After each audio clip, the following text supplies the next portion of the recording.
You're on. Hello, it's Sue Ann McCullough back again with CC Livermore, and my wonderful director directing is behind the camera. We wanted to talk a little bit about week 8 at least, probably up into 9, and then you should probably just be able to have clear sailing right into 12. Once you get a pattern down and you understand more how to convey this information to your group of kids. And then it starts flowing, it gets real organic and has fun. Welcome to our tin whistle space. This is where we do our music. I've got my magnetic board here that I showed you last time with Mrs. N's Few Things, a picture of our old friend. We always keep cacophony and symphony in our minds, and so that we know where we're going and where we've been. A very biblical principle. If you'd like to look here at my book, remember last time I made a cut and paste lesson plan. It starts getting so streamlined in the book and really so simple to do. I just switched to my book now. And I use a highlighter and I put in some sticky notes, little tags, just notes to myself. Very simple thing to do that the director thought may be helpful for you just to see. You can write in this sacred book. It's okay. So this week we start doing the notes. I let them draw it, and I hand out staff paper for everyone to start getting to know our grammar of how we're going to write our musical story. When I introduce the cards, I'll just show you, my thing here. At the end of this, I will be taping them to the wall around the room, and we will actually be playing a go-to game, and that works really well, and we will refer to that every week. So that's a little game at this point. I also, those are our little note friends. I also, these are just hand-drawn. Yes. They're not anything A Sharpie fancy. marker. Oh, look, recycled paper again. See, Yes. simple. Yes, Simple, and from last year, so they're doing double duty. Then I also bring in, when we get done talking about notes, I bring in a hymnal. It's amazing how few children actually see a hymnal these days, let alone printed music. You do have your musical students that will, but otherwise, they're so used to just flash overhead projectors in churches these days. So when we can look at, for example, Like a River Glorious, written in 1874 by Francis Havergal. And here we are reading the story that they wrote in 1874. And I pull this out, we talk about that for just a moment, and then I ask them to find me some of the notes that we just learned in here. And we will do this a couple of times throughout the next lessons in various pieces of music. When we were doing Cycle 2 and had Handel, I brought in Handel's Messiah and a facsimile copy of his original, drawings of it. And just all of that to connect them with the theory, because the theory has such a purpose. It's not just wasted time, let me play my whistle. The theory is meaningful and rich with how to do it so that they can make their own. And I think it's beautiful. Let's see. I spend about, you have 30 minutes. I spend about 15 minutes, 13 to 15 minutes on the theory. And then the last half is when we really break into our musical endeavors. In lesson 8 as well, you go into a treble clef.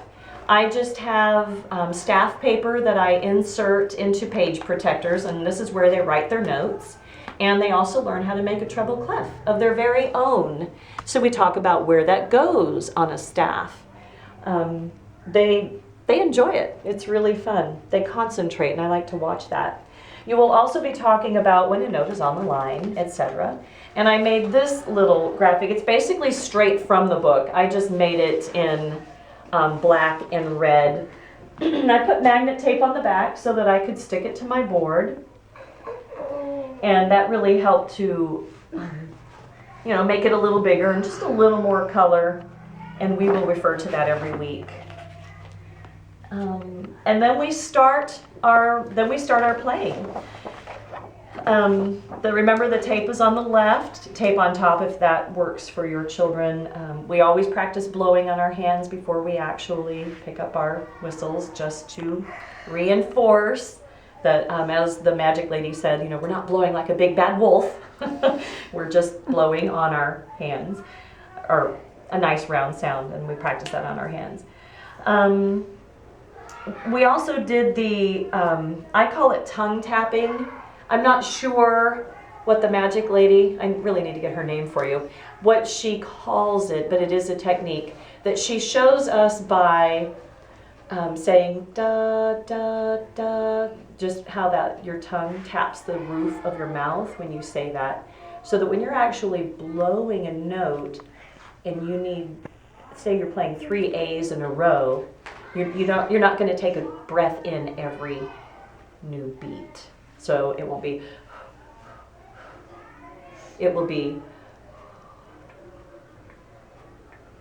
and you can practice it by saying da, da, da. And they get that. They get that really easily. And it helps their playing to be much smoother, and they can keep better time together that way. So then this week, on week 8, we will practice doing B, B, B, A, G, G, G, which we were actually able to get to a little bit today. So I will mix that up for them a little bit. And today is week 7. That's right. Today is week 7. And then we will move on to the left hand exercise. And before you know it, it's week 9 again. And we did the solo time today, even just with their very basic Bs. I just let everyone show me their own B. They were thrilled. They were thrilled, and it helped to just give us that extra minute. They all felt like they had personally accomplished something, and they were able to share that with their friends. And it was a great atmosphere. So then moving into week 9, I start often with a big stretch, and it depends on what the whole rest of your day has looked like. And I will already have the notes taped on the wall, and then we will do the go-to, just these lovely little things. I will have them taped all over, and then we will play go-to, and I say, now bring me the whole note, and I slap it down here. Bring me the half note, slap it down there. And then I, kind of leave that sprawled out, and then we build on those notes. This week, on week 9, let's see what we've got here. We'll be talking about rhythm. That was fun, because all of a sudden I just jump up and I start doing different rhythms. So, you could go. And at first they're like, what are you doing? What are you doing? And I say, come on, get a rhythm with me. And, then we'll kind of do a Simon Says thing. I'll play, something. And they'll try to, and so then we talk about rhythm and timing, and how we have to, if we're going to play music together, we have to know how to do these rhythms together. And then time signatures will tell us about measures and bars. And it's all, I'm just reading right out of my my foundations guide that I have highlighted and underlined and put a little sticky note on. Because I know some of you will be like I am, that say, I want to see it. I'm going to show it to you.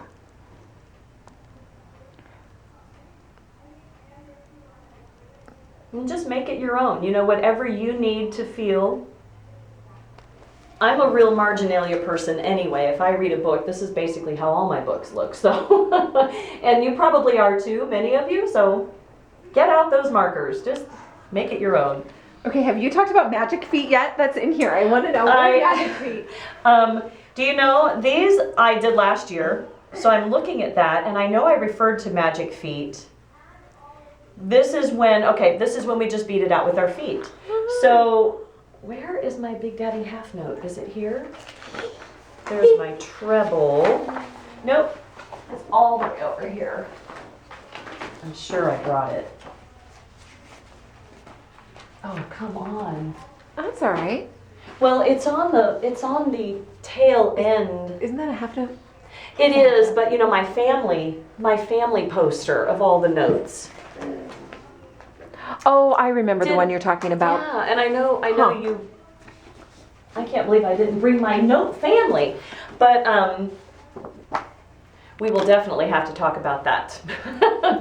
So I just tap it out with my feet, you know, instead of, to get them up and on their feet, instead of just clapping or just saying, we just get up on our feet. So big daddy whole note, da,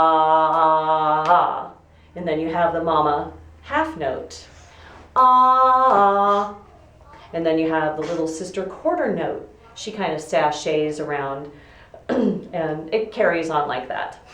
Because I'm having a hard time remembering that without my... I have a picture of it somewhere. I'll try to put it in. So, okay, and then we clap, and then it's the tin whistle time, and again, I'm just looking right out of my foundations guide. So that will carry you through 9, and you go over your Mrs. M's few things before each time they play, right? I go through Mrs. M's. This is a permanent fixture. And they're real simple, but we always review that I am a conductor, and we always review our positions.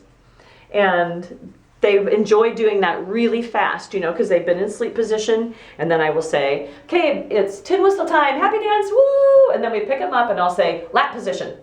And then I'll go faster and faster, chin position, play position. And I added one today, and they thought this was hilarious, you know, just to kind of surprise them, because they think they know everything, because, oh yeah, I did this last year, right? So we say, lap position, chin position, play position, head. And they're like, what? And then they thought it was hilarious, so they're all doing this. And then I even included it in the, what's this? What's this? What's this? What's this? What's that? And they just cracked up. And head position. So just have fun. I think that's, do you have any Question? Thank you, son. No, I think that was great.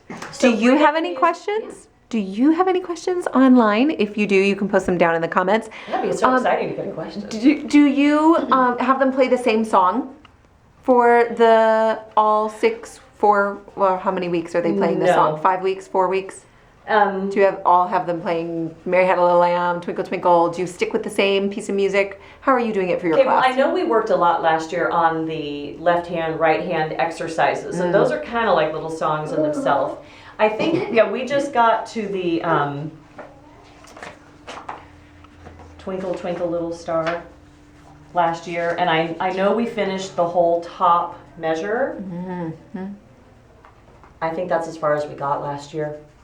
Maybe, I think we're going to get further this year. They have that little bit much more maturity, and you know, we already got through the B and the A and the G today, so That's great. we may do a whole song this year. So, but you will stick with just like Twinkle Twinkle Little Star. You'll stick with having them play that. Once I get through when the it's left time. hand, you know, because I had just those few little piano lessons in 4th grade, remember that I told you about? And I know scales are extremely important.